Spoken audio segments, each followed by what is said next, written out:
At least 6 people were shot dead in Philippi East, Khayelitsha and Makassar over the past week.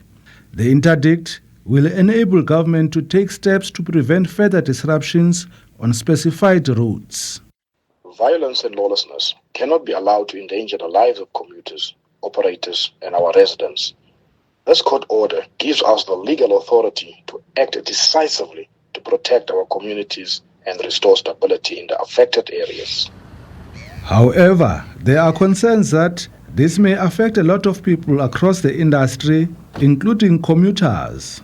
That is the one thing that as an industry we didn't want to see happening, because it's going to affect a lot of people, not only the industry as well as the commuters. But at some point, if the government feel that this is the right way to do, and then to stabilize the violence that or laying down the law, that is the right way to do, so that we can come back to our senses and then we understand why we are running this business. The taxi associations say they respect the government's decision to go the court route, but that they needed more intervention from government to avoid the conflict.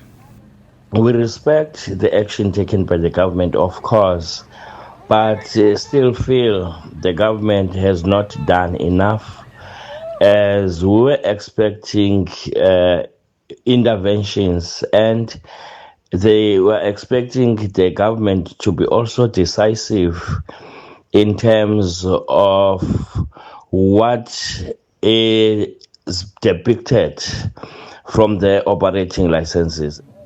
Meanwhile, commuters fear for their safety as well as means to get to their places of work, business, and school, among others. We are really scared. It's not safe at all.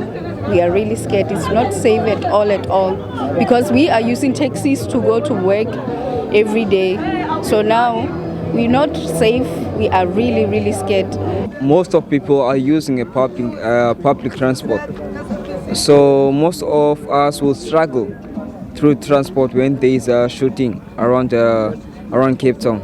That we don't have enough cops to patrol. If there is cops, hulle is in die southern suburbs, die sien nie veel areas waar die police moet wees. Like Maitland, Kensington, the cops must be there, but there's no cops. You don't see them. If you see them, there's a police van standing there, they're busy on the phones. Someone get dropped at the back of the police van. They don't even see that, of course, they're busy on the phones. So how can you say you're safe? You're not safe. So the government must do something. It's no use to blame the taxis. The taxi associations say the decision to shut down certain routes and taxi ranks will negatively impact their operations and livelihoods. Mlamli Maneli, SABC News, Cape Town.